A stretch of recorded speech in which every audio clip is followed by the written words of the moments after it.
Okay, today is August the 3rd. Yeah, no, the second, yeah, the 3rd. Second or the 3rd, 2023. And today harvested the corn. It actually didn't do well. We planted sweet corn. And this is an update from the July the 5th. I replanted my rubber plant. It's spreading out. It's doing really well. And the pollinators are awesome. And these were super easy. And look how beautiful they are. The pollinators, the bees really need them because the bees also, when they get around the attraction of pollinators, they pollinate all of the vegetables to grow as well. And all I did with these was took a plant of different types of seeds and covered it up with a little soil. And I had gotten this grass out. Oh gosh, the grass kills me. The dill, this one, was the very first couple plants that came up, and they're pretty much going to seed, and I'm going to let them go to seed and see if they'll come back next year. The kale, dinosaur, and crinkle. We got 2 huge messes out of that, and then it looks like we might end up getting a 3rd. Not near as bountiful as the others. And then here is the corn all together, because corn stalks only have 2 corn on the cobs on them. The first one is never good, and then the second one is the one that really is going to be better and bigger and more fully formed, I should say. But it's expensive to grow, takes a lot of water, it gives a lot of privacy, but I found that this area that I grew it in, people were going by and taking what little bit of harvest I have. And they're not inexpensive to grow. They're easy to grow, but it's not good when, I have a very limited space. And I guess I made the mistake of planting it along the fence because people are getting hungry now, which I understand completely, so I can't get too upset. Here, I have pumpkin, which I made the mistake of pruning because they said to do it, and it wasn't a good idea. Pumpkin is just basically like a squash. You got to leave it alone and do not prune them because they don't like it. And in these vines that we have here, this is watermelon and cantaloupe growing. And interesting thing about these is they like to hide their fruit. Here we have a little watermelon, and they need tons of water too. You gotta water them often. And then here we have another one growing. So 2 out of, I guess, 4 plants, 2 watermelons. Okay, interesting. Got to cut these grapevines back. Made a plan with Mandy to, because you're supposed to actually, you can repropagate these when you prune them in late winter. And so she's going to trade me some of these for some raspberry bush cuttings, so we can propagate those. And here we have squash. See, it just gets really big, and this one's taken a while. I planted all these from seed. And here is inside the cattle panel trellis. These tomatoes here had some problems, lost a couple tomato plants, but then some more where I just planted seeds had started growing. This being one of them. This is a nice one, so we're going to see what happens with this. lost some plants, but they all had green tomatoes, and a lot of people that are growing tomatoes are having problems with them ripening on the vine. But this is a great setup for tomatoes. As you can see, I have different ones. Like, I did harvest 2 of these Romas. These are like the big beefy ones. Look at that. So it looks like here's some Roma. I've been cutting these back, like anytime like this, in a couple days I'll probably cut that leaf off, because any leaves that are going bad, you know, like that, it's just taking energy from the plant. But as you can see, they are getting up there. Didn't have much luck with basil this year, because I thought it just grew so easy, but it didn't. I did too much cramming in here, because before, on this outer part, I had all lettuce, so nothing, you know, really grew. But there's the one basil plant that made it, and then a sage plant that made it, which kind of got me a little sad. So I went ahead and I'm starting new herbs. So we'll see. And then in here, this is the pepper garden. Let's see if you can see it. Again, that's that old planter. It's a crate that we got out of the trash at a shipping company. And peppers are doing really well. And here, okay, this trellis design, I love it. First, I am going to add one more trellis this next year, a panel. They're 4 feet. You know, and then I do it with that. We got the T-post that hold it up and give it the support.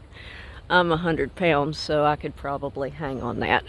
But it's really strong. It's really good. And the tomatoes love it. The cucumbers love it, but there was just too much going on. The tomatoes, like I was missing the suckers, because the cucumbers, they're very uncomfortable to go through. So some of them I was trying to snip, because we got this, of course, I was telling you before, this came out of the trash. This is also in my trellis, and I found these gorgeous little, these are going to be like really dark purple to black cherry tomatoes, and they are doing well. I'm going to have these grow up right here, which is fine because this is on its way out, that cucumber. And this is the first plant here, and this is another cherry tomato, because I love them. But as we go through, look at what is getting ready to happen. All of these little cherry tomatoes, they're just all over the place. And you know, I make sauces and salsa. Now this is one of the tomato plants here on the other side. Now that tomato grew in, I couldn't get it dislodged. It's ready, but there's no budging it, and I'm not going to damage the plant pulling that out. And the beans, as you can tell, they love trellis systems. Absolutely. And another thing that I think would do really well on this trellis system are butternut squash. And you definitely want to plant that, because they last for months on the shelf when you harvest them. Now, okay, so here are our poblano peppers. I prefer the long ones, so I need to look for a different species this next year coming, and start those out by seed. And here, these are banana peppers, but these are short ones too, and I prefer longer ones. And these are Marconis, and I noticed that I'm getting a lot of these like spots, and inside when you cut them open, it's like little mold pieces. So I don't know, because these are looking good, but they're higher because I finally figured out I needed to prune these plants. But that really makes me sad. Here are the cherry bombs, okay, that we're getting a whole new batch of them growing atop. But here is what they look like down here. Cherry bombs are absolutely delicious. They're not quite as hot as jalapenos. They have a really nice rose, a rose smell, like a spring rose that fills your olfactory. And then, of course, comes the fruity heat. It's delicious. And here we have Korean eggplants. I don't think I'll ever grow any other kind again because these are delicious. And they cook up within a couple minutes. And I made Korean style eggplant the other day. And I was like, this is so simple and delicious with a sauce of butter, honey, sriracha sauce, and garlic. And it was like, you cook it down to a nice good glaze. It doesn't take long, and those are so yummy. Here I have another butternut squash coming. Love butternut, okay? Here are Will's scorpions. Okay, looking good. He needs to get out here and harvest them. And I think this is his ghost peppers. And here are the Thai dragon chili peppers, which I use. They're not really as hot as people may think. And here are the peppers that Mandy gave me. And they don't get very big, but they're tasty. They taste like really strong bell peppers. Now, made a big mistake in here, okay? So, move my little froggy out of the way. This is a gift from my son when he went on his trip in 6th grade. My oldest son. But as we can see, squash has really, squash, zucchini, it's come down in production because I pruned them. And I just wanted to prune it well enough to where I could get in what I call the playpen. So next year, I think I'm going to look for a different method on these squash, like somewhere else to grow them in the garden and use this for something else. Here we have carrots, and here are 3 bell pepper plants that they were pretty much dying at the farmer's market. I got them practically for free. But we do have some buds, and I find that peppers actually continue to produce here all the way up into mid-November. Maybe even later this year, because the heat that we're supposed to experience hasn't really hit us. I mean, we had a few days of 90-degree weather, but that was it.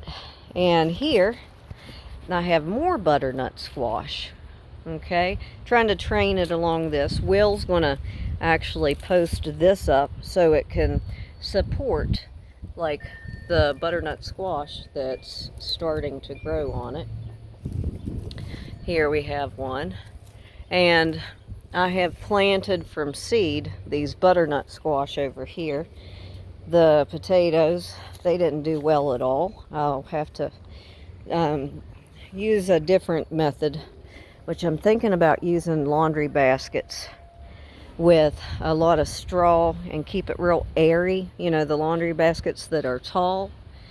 And here we have a really nice butternut squash hiding. My first one was stolen. I'm very upset because it was almost ready. And I was getting ready to get it, but somebody else got it. But, you know, that's what you have. And here's the potato plants. I guess they are pretty much almost done. I'm going to wait until there are no green leaves on them and pull those out of the ground. And then here is one of my favorites. This is okra. Planted a few of these seeds. And let's take a look. They like to hide. They're shy. But when they start producing, which they have, you got to keep an eye on these bad boys every day because they grow so quick. And if you're okra gets too big, it'll become too fibrous to eat. But when they're young and small, yum yums. More dill. Dill did well. This is going to seed as well, but man, dill is great in chicken salad, tuna salad, just everything. Everything. I love it. And then I got these rosemary plants. These were successful in growing. Took me a long time. I have some more. I can't even remember which herb, but I'm just happy it's coming up. It's an herb though. And over here, they're trying to work with me. Okay, we have purple basil in the white containers. And here's a regular sweet Italian basil coming up. These, still waiting for these to germinate. Some of these seeds can actually take up to 21 days. And here I have sage, thyme, well, I've got a whole bunch of stuff. I love the basil though. And then once you get a good plant going, really strong, then you can really start propagating it. The strawberries, I got 9 plants and several of them died. But as you can see now, they're actually starting to really enjoy life. These are everbearings and they're small berries. I want to get larger ones next year. I'd like to get them this year because let me tell you, the transplant shock that they go through, it killed some of the plants. Now this is a plant right here. This one, this is a mother, well, it's a baby that came from this plant here, you can see. And I'm like, well, we're growing it. We're not going to focus on fruit since that's not happening. And then that one grew this one and this one. So, you know, this one's going to be ever-bearing strawberries. And I'm probably going to move the location of that somewhere else in this area, because that's part of this whole front yard gardening, is finding out what works best and where to grow everything. Oh, it looks like we do have some little seeds coming up here, little babies. Okay, and there you have it. I think that's about everything. There is some tarragon that tried to die, but now that it is not lonely, it's surrounded by plants, it is actually starting to grow. And then there's the pineapple sage, and when that takes root, it becomes fibrous too, like almost like a tree, like really nice. And it's good in salads and different things like that. So that's my update for 2023, August the 3rd. No, or the 2nd, 3rd. I don't know, but it's close. It's been a month. And also I transplanted this, it's an asparagus species of plant. I love it. It's a fern, like it just keeps going and going. It was dying and it was also root bound. So I made it come alive with some really good potting soil. It's like frog something. We got it at Greens, but like it's just coming out everywhere. And keeping it nice and moist, because as you can see, the roots, they weren't even drinking, okay? Because it's really important to keep your plants potted. And then of course I have some projects that I'm working on, and I'm just keeping these here because it's an inspiration. I got some tools from ASP as a gift, so I am going to get to work on this before winter time, and I'm going to take all the deadness off of it and then slice it down so that it can slice it down at the root. But I want to keep some of that really cool looking detail at the root base, and then stand it up, maybe even I don't know. I'm still working on that idea. And then, like, and cover it up with some fairy lights. Let it be a lighting feature, and maybe get some more bird houses and hang from it. Yeah, I have a lot of projects, but happy gardening, guys.